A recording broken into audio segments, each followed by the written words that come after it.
Bonjour à tous, aujourd'hui je vais vous montrer comment réaliser un yaourt au lait de coco inspiré du docteur David Williams, une version issue de son livre Supergut. Ce yaourt est une véritable bombe de probiotiques, particulièrement de Lactobacillus reuteri, qui présente de nombreux avantages pour votre microbiote et votre santé globale. Dans cette précédente vidéo, version lait animal, je vous ai expliqué les bienfaits de la souche L. reuteri, idéale pour améliorer la digestion, renforcer la barrière intestinale, réduire l'inflammation et même favoriser la production d'oxytocine, l'hormone du bien-être. Pour éviter des répétitions dans cette vidéo, je vous conseille de la visionner. Par contre, dans cette vidéo, je vous propose une version de la recette de yaourt au L. reuteri avec du lait de coco, ce qui en fait une excellente option pour ceux qui sont intolérants au lactose. Le lait de coco est naturellement exempt de lactose, ce qui le rend idéal pour les personnes qui éprouvent des difficultés à digérer ce sucre présent dans les produits laitiers classiques. Mais ce n'est pas tout, il est aussi une bonne alternative pour ceux qui sont intolérants à la caséine, une protéine présente dans le lait de vache, de chèvre et de brebis. La caséine est une protéine qui peut être plus ou moins difficile à digérer en fonction des individus. Les personnes sensibles à la caséine peuvent ressentir des symptômes tels que des ballonnements, des douleurs abdominales ou des réactions inflammatoires. Le lait de coco, quant à lui, ne contient aucune caséine, ce qui en fait un choix sûr et doux pour ceux qui ont des sensibilités alimentaires. De plus, il offre une texture crémeuse et une saveur délicate qui se marient parfaitement avec les probiotiques du yaourt. Si vous êtes intolérant au lactose ou à la caséine, cette version au lait de coco vous permettra de bénéficier des bienfaits du Lactobacillus reuteri, sans les inconforts digestifs liés aux produits laitiers traditionnels.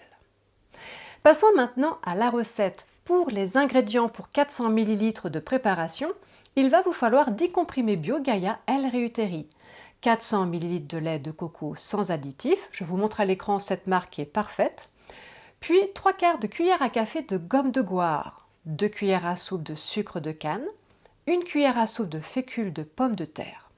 Pour le matériel, il vous faudra un blender, un fouet, une casserole, un thermomètre, une yaourtière avec les pots à yaourt, une petite assiette ou bol avec un pilon ou autre comme ici pour broyer les comprimés.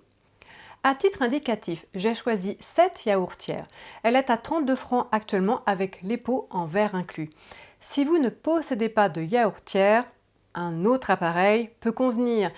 Dans tous les cas, avant de commencer, assurez-vous que votre plan de travail et tout le matériel est propre en le lavant à l'eau chaude et au savon, puis en le disposant sur un chiffon propre. Pour la recette, je mets le lait de coco dans ma casserole, je fais chauffer le mélange à 82 degrés et laisse ensuite refroidir pendant 5 minutes. J'en profite pour broyer les 10 pastilles de L. reuteri. Prenez votre temps, il faut obtenir une poudre. Ensuite, je réserve et au bout de 5 minutes, quand mon lait a légèrement refroidi, je mets celui-ci dans mon blender et j'y ajoute la gomme de goire, le sucre ainsi que la fécule. Je mixe environ 1 minute afin d'obtenir une texture crémeuse. Et je laisse refroidir ce mélange à 38 degrés. Quand le mélange est environ à 38 degrés, je mets la poudre de L. reuteri à l'intérieur et je mélange. Je remplis ensuite mes pots de yaourt, 100 ml de préparation dans chaque, je les ferme puis les mets dans la yaourtière. Ajoutez de l'eau 42 degrés maximum dans la yaourtière. Ce n'est pas obligatoire, mais l'eau autour des pots aide à maintenir une température constante, essentielle pour favoriser la croissance optimale des bactéries lactiques, et agit comme un isolant, permettant à la yaourtière de maintenir la température idéale avec moins d'énergie. Et maintenant, je vous propose de régler la température que nous allons mettre à 38 degrés pendant 48 heures. Il ne reste plus qu'à revenir dans 48 heures. Et voilà, nos yaourts sont prêts. Après fermentation, vous obtenez ce résultat. Alors, je vous conseille maintenant de placer vos yaourts au réfrigérateur et d'attendre quelques heures avant de les consommer. Pourquoi? Eh bien, le froid stoppe l'activité des bactéries lactiques, empêche une acidification excessive du yaourt, puis le réfrigérateur ralentit la croissance de micro-organismes indésirables, prolongeant ainsi la durée de conservation de vos yaourts maison. Si vous voulez refaire une autre production de yaourt, vous allez faire exactement la même recette, mais au lieu de mettre les comprimés, vous allez mettre 2 cuillères à soupe de votre première préparation. Alors, point important, un yaourt maison doit avoir une odeur légèrement acidulée et lactée. Par contre, si vous avez une odeur de moisissure, de soufre, œuf pourri, d'un goût trop amer ou trop piquant, en cas de doute, ne consommez pas. Autre point, selon l'auteur, nous pourrions faire de nouvelles productions de yaourt indéfiniment en partant d'une production précédente. Mais il n'a pas fait de test dans ce sens, donc personnellement, je fais 5 productions de yaourt à partir de la première production et je recommence le processus que je vous ai décrit en broyant les tablettes. Pour la quantité, l'auteur conseille 2 cuillères à soupe par jour. Commencez par 1 cuillère à soupe à jeun ou 30 minutes avant un repas.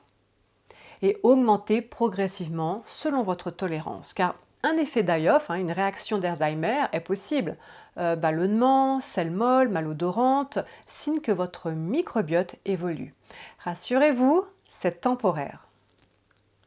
En fait, L-réutérie peut inhiber certaines bactéries nuisibles, comme Escherichia coli ou Clostridium, provoquant une réaction temporaire lorsque ces bactéries meurent.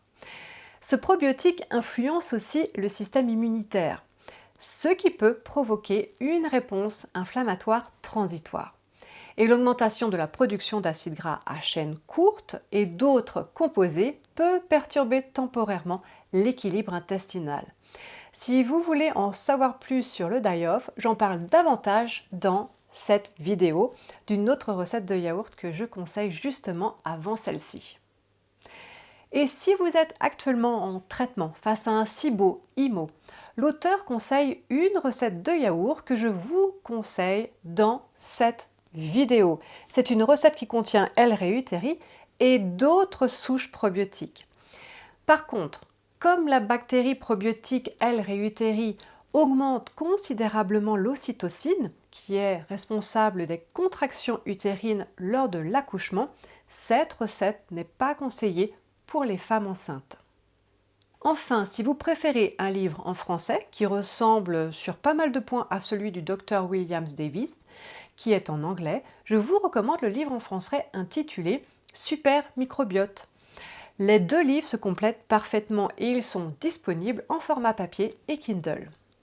Voilà, cette vidéo est terminée. Si vous avez appris des choses, pensez à liker cette vidéo et à vous abonner pour d'autres conseils sur la santé et le bien-être. Je vous dis à très bientôt et prenez soin de vous.